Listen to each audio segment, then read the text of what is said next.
যোৰহাটত সাংসদ গৌৰৱ গগৈৰ সংবাদমেল সম্বোধন। সংবাদমেলত সাংসদগৰাকীৰ বিস্ফোৰক মন্তব্য। যে ইয়াৰ পূৰ্বে যেতিয়া আমি নতুন পৌৰ অসম শীৰ্ষক জনাৰেল কৰ্মী সভা আমি পাতিছিলোঁ, সেই সময়ত আমি এখন গান লগতে মিউজিক ভিডিঅ' মুকলি কৰিছিলোঁ। মই আমাৰ জিলা কংগ্ৰেছৰ বিষয়সকলক আমাৰ আগৰ গানটো আপোনালোকৰ মাজত মই হোৱাটছআপ যোগে বিতৰণ কৰিবলৈ আগ্ৰহ কৰিছোঁ।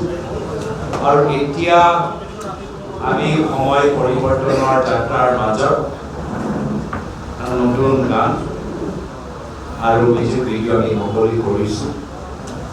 সময় পৰিৱৰ্তনৰ যাত্ৰাৰ মাজত আমি বহুতখিনি মহিলাৰ লগত আলোচনা কৰিছোঁ আৰু আমাৰ অসমৰ মহিলা সমাজ বৰ সন্তুষ্ট নহয়।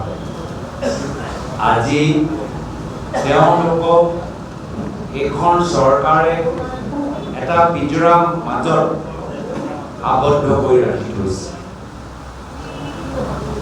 আজি আমাৰ অসমৰ মহিলাগৰাকী বহুতখিনি দায়িত্ব তেওঁলোকৰ ওপৰত আছে।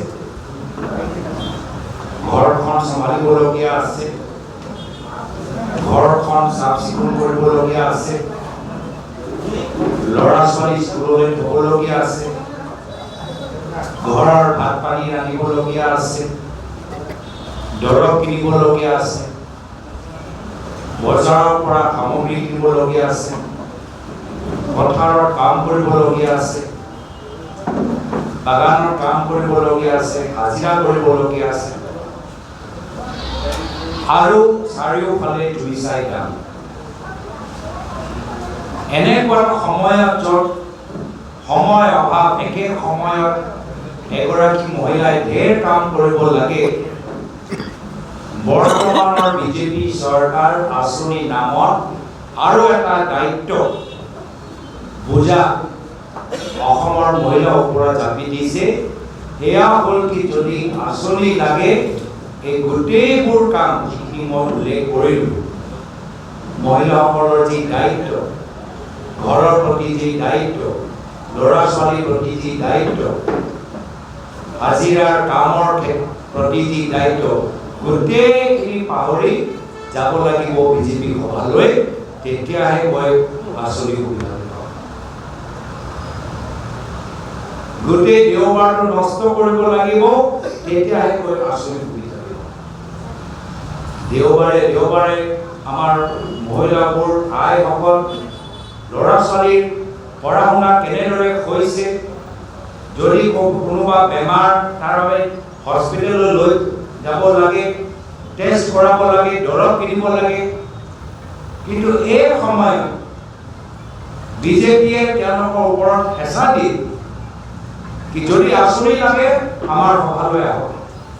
গোটেই দিনটো তাত আপোনালোকে বহিব লাগিব আৰু পিছত সোধা যায় কি আপুনি কোন দলৰ সদস্য, কোন দলক সমৰ্থন কৰে, কোন দলৰ সভালৈ যায়, যোগ্য হয় নহয় এইখিনি কথা নাচায়, কোন দলৰ সদস্য তাৰ ওপৰত নিৰ্ভৰ কৰে যে যদি অসমৰ এগৰাকী দুখীয়া মহিলা আঁচনি সুবিধা পায় নে নাপায়।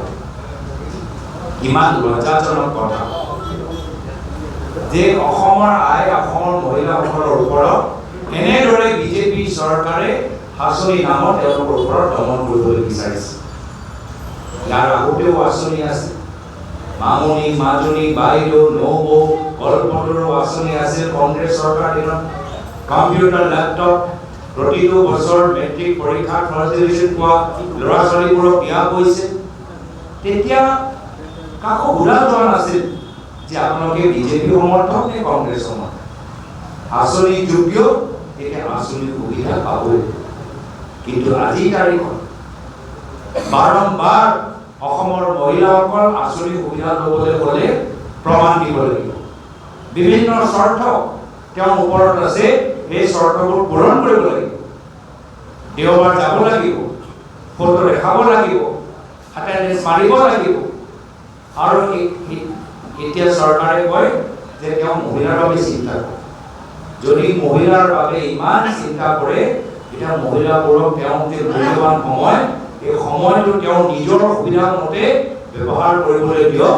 যদি কিবা আঁচনি সুবিধা লাগে, লগে লগে তেওঁলোকৰ একাউণ্টৰ ভিতৰত সোমাই দিব। নহ'লে আহোঁতে যাওঁতে তেওঁলোকৰ পইচা খৰচ, গোটেই দিন তেওঁলোকৰ পইচা খৰচ, আৰু ঘৰৰ ভিতৰত যিমানবোৰ কাম আছে গোটেইবোৰ কাম কৰি যায়।